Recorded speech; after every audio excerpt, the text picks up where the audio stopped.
Hey friends, Leigh Brown here coming at you from the Betty Feezer podcast studio / conference room in downtown Concord, North Carolina, where it is so hot. My chickens are laying scrambled eggs, and that's just what we're dealing with. And for whatever reason, I've had a ton of questions come in today. So I thought I would change it up a little bit and go live with y'all and answer some of these questions right here on the air. Feel free to drop me any questions and comments over in whatever platform you're in, and I'll answer as we go because y'all know if you've got something to ask, I've probably got an answer for you. And where I'd like to actually start is there's a pretty good kerfluffle going on here in Concord over a proposed D.R. Horton neighborhood, which would sit at George Lyles Parkway and Weddington Road. It's one of those big mega master plan neighborhoods, and it's currently on hold because of water and sewer allocations. Now, I'll just point out, you've got to pay attention to your infrastructure. I don't know where you live or what's going on where you are, but we have major problems with infrastructure in this area. Our water allocation is tapped out, and any giant new neighborhood would put a strain on resources. And y'all, that's just not good. I also think that this water allocation issue is not just a Cabarrus County thing or a Concord question. This is where the fights are going to be in the future nationally. Mark my words on it. And it's why I believe we've got to have more active people involved that understand land and infrastructure. And no offense to regular realtors, but y'all don't understand this like the land people do. We've got to make sure the commercial and our land brokers have a good voice at the table to talk to these elected officials, because if they don't have the experience, they are not the right resources either. Now, the knee-jerk reaction to saying no to a neighborhood is that we don't have the infrastructure for it, and that's valid. There's also a reaction that says we don't need any more houses here. And as one dear friend of mine messaged me earlier, she said, the county is closed. And I said, I feel you on that. But what we have to understand is that if jobs are in a county and people are in a county, you got to consider your housing stock. That being said, you don't say yes to everything. I would not say yes to that particular community because it will overstrain the current schools. It will overstrain the roads in addition to the water and sewer. But somehow, some way, we're going to have to figure out what we're going to do with growth unless we're going to get really intentional about the situation with illegal immigrants in the country. And I know that's not a popular thing to talk about, but just take your emotion out for 2 seconds and look at the numbers that are going on. If you have somewhere between 10 and 20 million illegally here people, they're taking up housing. Now, if you want them to stay, that's fine. Let's figure out the paperwork side. I don't really care what your solution is on that. If you want them to go, we got to figure out how to make that happen. That's somebody else's solution. What I'm saying here is there is a data point involved with that many extra people. They take up doors and bedrooms and apartments and houses. So if you're worried about the lack of housing stock, we have to address that. And I just wish that for once we could have a conversation that wasn't all wound up in emotion so that we could figure it out, because we have to figure it out. The cost of housing continues to go up because we haven't gotten our demand anywhere in line. And for the record, if we do see interest rates come down, there's a huge push to bring interest rates down. People want the Fed to move. Well, we're going to have to figure out what we're going to do about the cost of housing, because y'all, it's going to go back up if you get interest rates to come down. And that frankly means our educational system has got to get smarter about educating on finances and economics and how the laws of supply and demand work, and why having unlimited fiat money is destroying the value of everything. So that's my opinion on that neighborhood. I would say no to it right now. I'd say no for quite some time. But I will say, the piece of housing that's missing is the starter home. I don't think we need more 5-bedroom, 4-bath houses. And can we just talk for a second about why every buyer thinks that every bedroom has to have its own bathroom? Why are we so big that we can't share bathrooms anymore? That's what I really would like to know. And I think there's a conversation to be had about that. There's also a conversation to be had about how 2-bedroom, 1-bath houses worked for a long time here in Cabarrus County. We call them mill houses. Mill workers lived in 2-bedroom, 1-bath houses, and their families seemed to be fine. But we've changed our perspective on what a first-time buyer has to have. So I think that conversation is going to have to be had, y'all, whether I'm popular for saying it or not. Here we are. Now, I'm going to answer some of the other questions that came in here. Oh, by the way, I should mention one other thing. And in Harrisburg, which is another town here in Cabarrus County, we have pretty much an overload of new construction. It's the bulk of what's available and what's selling, and it's really getting expensive, which means that if you're the person who wants to say yes to all new construction, but the costs keep going up because of labor cost, materials cost, and of course, infrastructure cost, then all you're saying is that we want this town to look the same. Well, it won't, because if you make it so expensive, the only people who could live here are your California transplants, New York transplants, and people trying to escape the burdens of Charlotte.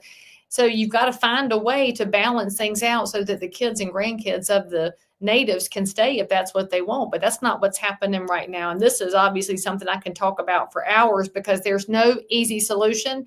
And by the way, if anybody has a solution to housing that they're typing in all caps with exclamation points, my spoiler alert is that's probably not the right solution. Okay, so let me answer this question since we're in terms of buyers and interest rates.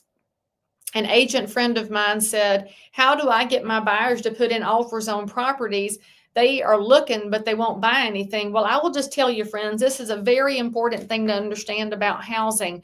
Right now, it's a little quieter than it has been. And what that means is some houses are selling immediately. They might sell in 1 or 2 days. Some houses, it takes 3 or 4 months. It's a very uneven market. And when that happens and you're the buyer, you should know that the sellers out there might be willing to negotiate. We don't know because every seller has a different scenario, but this is a great time to buy if you plan to negotiate a little bit. Now, your interest rate is going to be a little bit higher than you probably want it, but can I give y'all a little bit of perspective? If you look at 40 years worth of interest rates, the average lands in right around 6.4%. So we're actually pretty close to the 40-year average. And our whole society just got spoiled by free money for so long, sitting at 3%. And that's a hard thing to overcome. And I understand that you're sad you missed out on it. But y'all, it's not going to go back to 3%. Being at 6.5% right now might be painful because the cost of housing is high. But if the rates come back down, you won't be negotiating very much because there's going to be a more competitive market. And then we're back to the bidding wars. So if you're looking to buy a house right now, while it's quiet, is your time. If you wait until rates come down to 5.99%, you know who else is going to be ready to buy? Everybody. So if you didn't want to get involved in the feeding frenzy of 21 and 22 and into 23, then now is your time. So to my real estate agent friend, just make sure that your buyers understand that there's good times and bad times. And when nobody else is buying, that's the best time to buy because your seller may negotiate. When everybody wants to buy, your seller's not going to have to negotiate because they're going to be having these bidding wars. I'll also point this out. If we do see rates go down and people start competing for houses, you know what's going to happen to the price of those houses? It's going to go back up again. And so right now you're paying a higher interest rate, but maybe a better price on the house than if rates come down, prices go back up. So consider your options. And by the way, this is what a good realtor will walk you through is the pros and cons of do I wait? Do I go ahead and move forward? Because I'm going to tell you, there's a lot of people that wish they bought properties way back in 2019, and then they watched it get hot in 20 and 21, and then they got priced out of the market. So just figure out if you can fit into it, then fit yourself in. And always keep an eye on what your payment is because the interest rate's irrelevant. The price is irrelevant. The only thing that matters is your payment because that's what's going to keep you in the house. And by the way, we always want you to stay in your house. Now, I have another question that came in. This one's fun. And by the way, feel free to hit me up in the comments if you want to answer anything that you've got a question about. This person says, I'm struggling to keep my head up after suffering a formal complaint with the State Real Estate Commission that was unfounded. Now I'm dealing with someone else thinking we're trying to lie, but I'm not a liar. All right, so I actually know who this agent is. And what you should know is that anybody can file a complaint with the Real Estate Commission, even if it's a bunch of lies. And it becomes a time strain to deal with lies. We all know that's part of the sin nature of human beings is to make themselves feel better sometimes by making things up. And it's harmful to this person because she did not do anything wrong. And that was proven out in that panel at the real estate commission. However, her stress level went way up, which made it harder for her to function. It makes it harder for her to handle her own family and her own stuff. And y'all, that's just not right. So let's just discuss that if you're going to file a complaint, make sure that you're legitimate in it, because if somebody did break all the real estate commission guidelines, we should hold them to account, and then keep all your documentation. But it's hard. So friend out there who's had a complaint, I'm going to have to remind you what my very first broker told me when I got in the business, in the office that my dad was in. He said, if you've never had a complaint, that means you're not doing any business. The busy agents do get complaints because there's going to be people with hurt feelings or who want to have their way with the system. And you just have to keep your documentation together and keep going. And this person said also, how do I spot crazy people coming before I get in contract with them? Well, it's one of the benefits of running a business that your buyers and sellers come to you, or your clients come to you by referral. So if somebody comes to you and you've never met them, make sure you're using your tools like Forewarn, which is a wonderful tool provided by our real estate association. So you can check somebody's phone number and see what it is that is in their background and keep yourself safe. That's a safety measure.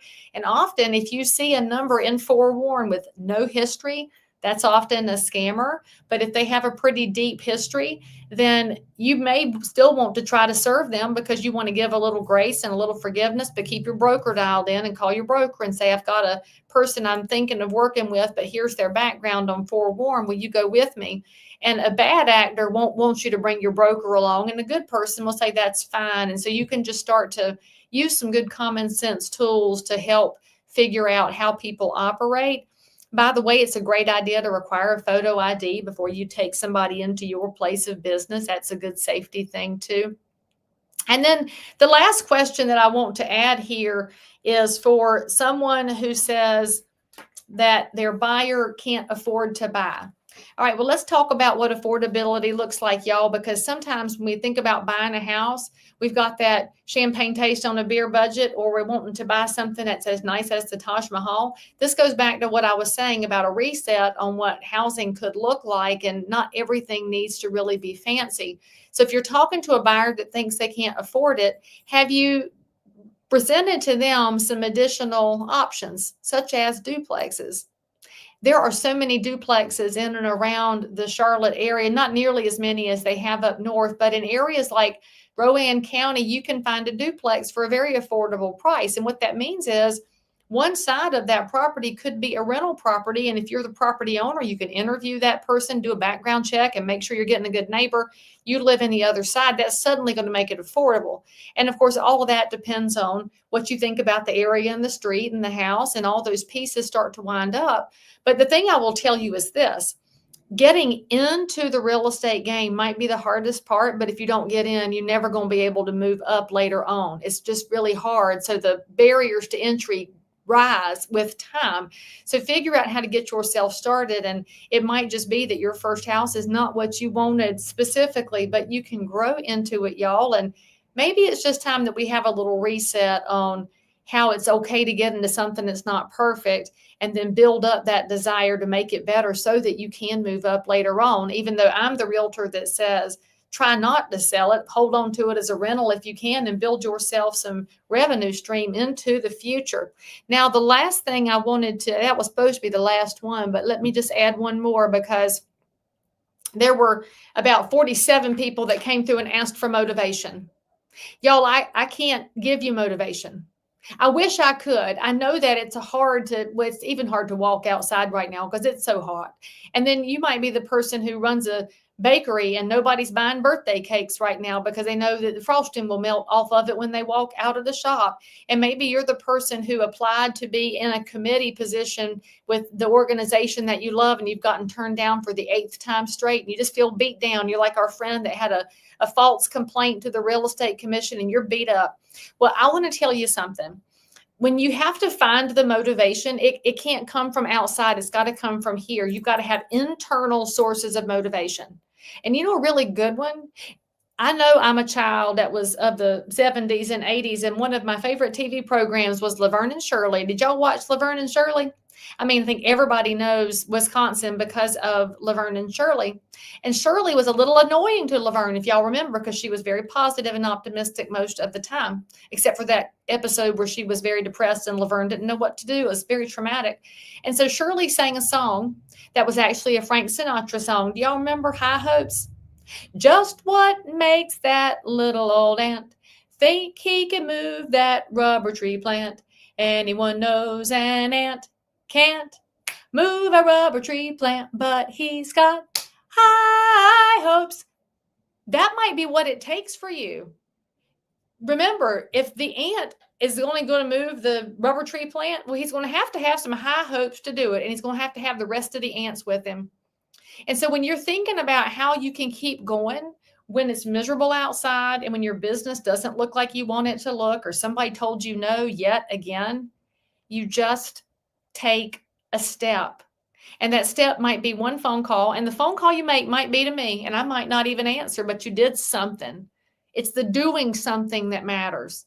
For me, it's getting up and running, and this is not the time of year to go for a run. It is brutal out there. But I know this, when I start, I'm going to be able to finish. And the finish might not look like what I want it to look like. It might be wildly terrible, but I did something. So that's my biggest advice to you who are lacking any sense of passion and purpose and motivation right now. Do something. And when you don't think you can, look up, because he'll give you the strength if you just ask for it. And if you need me, hit me in the comments. Send me a direct message. Maybe I'll just go live by surprise again in the future. But what I can tell you is this. Somebody that told you you had to do all this by yourself, that you're a solopreneur, an entrepreneur, and you are a tiny micro business, like Leigh Brown's told you 100 times, you are, but that doesn't mean you're alone. Hang in there, guys. I'll see you next time.